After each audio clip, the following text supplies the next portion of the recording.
slender steeple, a church house filled with people, and voices lifted up in happy song. With music so inviting, so warm and so exciting, I had to enter it and sing along.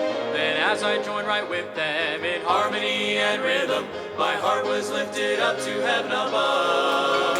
I felt like shouting glory when I heard the gospel story, the songs about my Jesus and his love. I love that good old gospel singing, happy gospel singing, ringing out so loud and clear. Like an angel choir, how it lifts me higher, making heaven seem so near. Come on and join right in the chorus, really swell the chorus, let that happy sound prolong. Everybody sing it, make it ring until the whole world sings along. With voices lifted high, we'd sing sweet by and by, and Rock of Ages cleft for even me. I love to tell the story of Jesus and his glory. Alas, and did my Savior bleed for me? I sing, Lord, send the old time power, I need thee every hour, and nothing but the blood can make me whole. Oh, happy, happy day, he washed my sins away, he's the fairest of 10,000 to my soul. I love that good old gospel singing, happy gospel singing, ringing out so loud and clear. Like an angel choir, how it lifts me higher, making heaven seem so near. Come on and join right in the chorus, really swell the chorus, let that happy sound prolong. Everybody sing it, make it ring until the whole world sings along,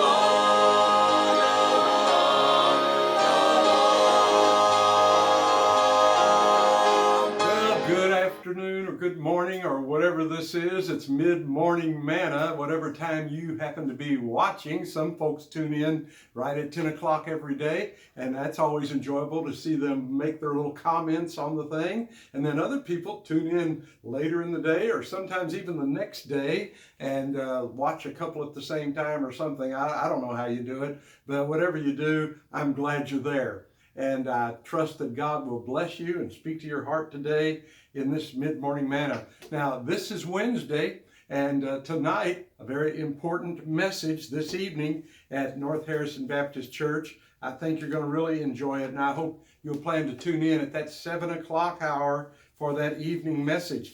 I have it right here. Let me give you the title tonight. Well, that's not that message. That's not the one I'm preaching tonight. Here it is. It's the key to success in communication. You know, I believe one of the great causes of divorce in America today is the failure in communication. I think one of the great problems with juvenile delinquency and the younger generation today is the failure of parents to be able to communicate with their children. And imagine the problem that people have when they really don't know how to communicate with Almighty God. And God's Word gives us clear direction in those areas and several more. I'll tell you about them tonight, 7 p.m. Wednesday evening service. Tune in and then share it and let other folks get in on it as well. Well, we've been looking this week, what a wonderful thing, thinking about our opportunity to please God. I want to please God. And listen what the Bible says, without faith, it is impossible to please God. So what you do, you have to do it with genuine heaven-sent faith. And you need to allow God to work in your life and to use you for His honor and for His glory. Without faith, it is impossible to please Him. For he that cometh to God must believe that He is, and that He is a rewarder of them that diligently seek Him. And that's been our theme this week so far, just talking about having that genuine faith that changes our life and causes us to be a person who can please God. And there's so many benefits to pleasing God. When you genuinely please God, it's amazing how He blesses us in return. and how he opens doors of opportunity. You see, pleasing God means that God gave you some instruction, and God gave you some guidelines for your lifestyle, and on we could go, and he sees you really living those things, or attempting to, making your best effort, giving yourself faithfully to him. None of us are perfect. We'll all fail somewhere along the line, but God is watching, and when he sees that, it pleases him. And when God is pleased, that opens more doors for you. God says, there is one of my people, one of my children, part of my church that is going to do what I want them to do. They're going to work at pleasing me and carrying out my will and accomplishing my purpose and reaching a lost world to help bring them to Christ. And how important that is. My, what an importance. And let me just give you a scripture today, and we'll go with this theme for just a few moments, and just think about, put yourself in this passage of scripture. He says in 2 Timothy chapter 2, he says, "Thou therefore, my son, be strong in the grace that is in Christ Jesus." He says, I want you to be strong. By the way, I think it's time for God's people, let me just run a little sideline here. It's time for God's people, those of us who are American citizens, and if you're in another country, in the Philippines or Thailand or somewhere else watching this right now, you be strong in your country. And if you can't be strong in your country, at least pray for America, because we're going through some things right now. And by the way, I'm feeling very patriotic today. I wore my tie, and there's the eagle and the flag, and God bless America. And so, get back to the scripture. He says, be strong in the grace that is in Christ Jesus. Well, I want to be strong in the grace in Christ Jesus, but I also want to be strong in a nation that was founded on biblical principles and trying to please God. And even in our Pledge of Allegiance, one nation under God, on all of our coins, all of our money, in God we trust. And yet America increasingly is becoming godless. And I want to please God. I don't believe that pleases God. We've gotten so far from God that it's almost as though God's going to have to put a curse on us in order for us to ever repent and come back to him. And I want to live for him and love him because I love him. I want to live for him because I'm thankful to him. I want to live for him because I want to please him. And in doing that, in pleasing God, that just opens the door for continued blessings and even more. But that ought not even to be our ulterior motive. Let's love him and live for him and promote him and propagate his gospel. Let's do all that we can because we just want to please him.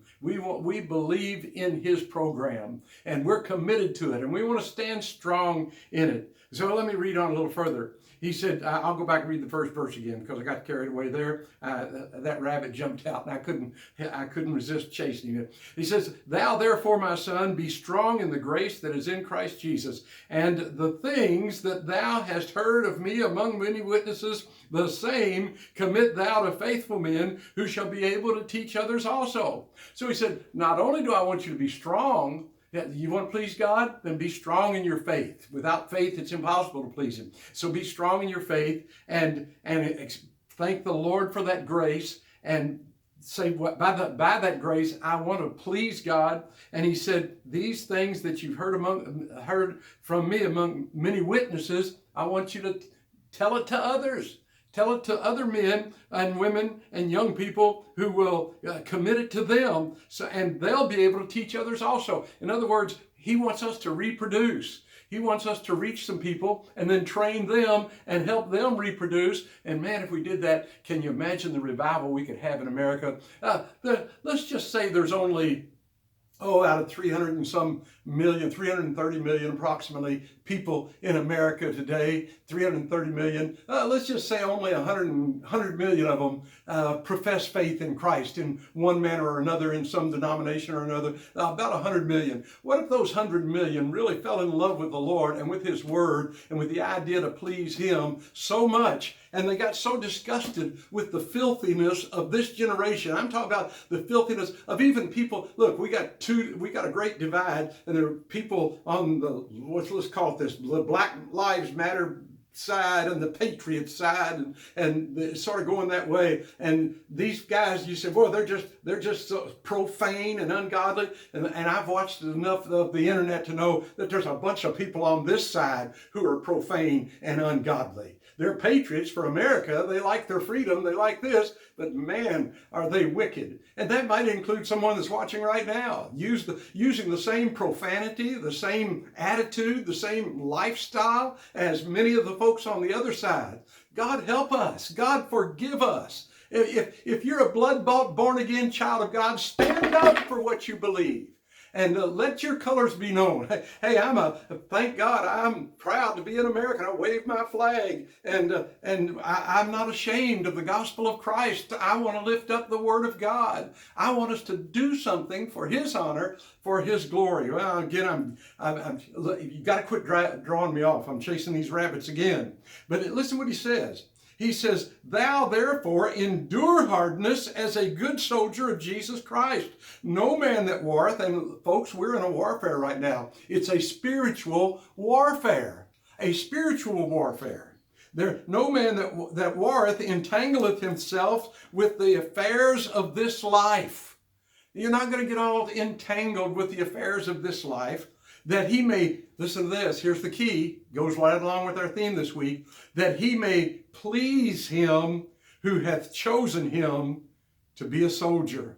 And if a man also strive for masteries, yet he is not crowned, except he strive lawfully. Yes, let's do it lawfully. Let's follow God's law. Let's live a righteous life, a holy life as best we can. And when we do blow it, make a mistake, let's quickly repent and ask God's forgiveness and ask Him to help us to be overcomers and to lift Him up and to honor Him in our lives. But he said we need to endure hardness like a good soldier. And he says, no man that warreth entangleth himself with the affairs of this life, that he may please him. We're talking about pleasing God. That's what we're talking about this week. Pleasing God. Are you a God-pleasing Christian? Or are you a self-serving, all wrapped up in the world, feeding the flesh and your own ideology? Or are you living for God? You say, well, I want to be one of those that live for God. Well, then, number one, if you fall into that category where I said there was these two divides here, and we even on the patriot side, there are those who are profane and ungodly and living in wickedness. Why don't you say, dear God, help me? Number one, you might need to get saved. It's one thing to be a patriot. It's another thing to be a Christian. Being a patriot doesn't automatically mean you've trusted Christ and you're on your way to heaven.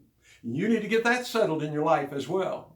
And we'll deal with that more as this week goes on. But I just felt in a patriotic mood today. I love America, and I love what it stands for. But I tell you this, I love God even more than I love America. I love Jesus. I love the great three-in-one, God the Father, God the Son, God the Holy Spirit. I want God to use me. I want to be available to Him. And if I can be a help to you, please let me know. Don't hesitate. Don't be afraid. Don't be ashamed. And then tune in tonight at the 7 o'clock hour for North Harrison Baptist Church, the midweek service. I think we have a good message there that can help you in your communications with various people in your life. And I believe God will bless you. Just some things from the Word of God. Here's what God says needs to take place. And if you'll do it God's way, God will bless. And you'll please Him. And that's what it's really all about. Father, I thank you for the love of Jesus. Thank you for your watch care over us. Thank you, Lord, for our nation. Thank you that we do have an opportunity. Any person, dear Lord, that's hearing my voice right now that really wants to count for you and count for the country can do both if they'll just submit themselves to you fully. Father, we just give you the praise. We thank you. We love you. And we pray in Jesus' precious name. Amen. I'm going to be that flag-waving American.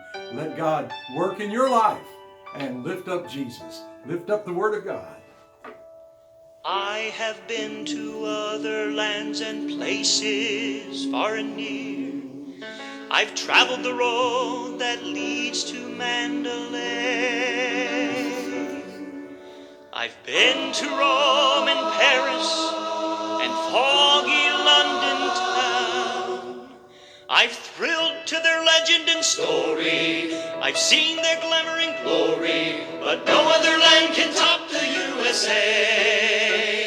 I'm just a flag-waving American, a citizen I'm really proud to be. I'm just a flag-waving American, liberty-loving, red, white, and blue variety. I love to sing the battle hymn and Yankee Doodle. I thrill to see Old Glory flying high. I'm just a flag-waving American who believes there's no better land beneath the sky.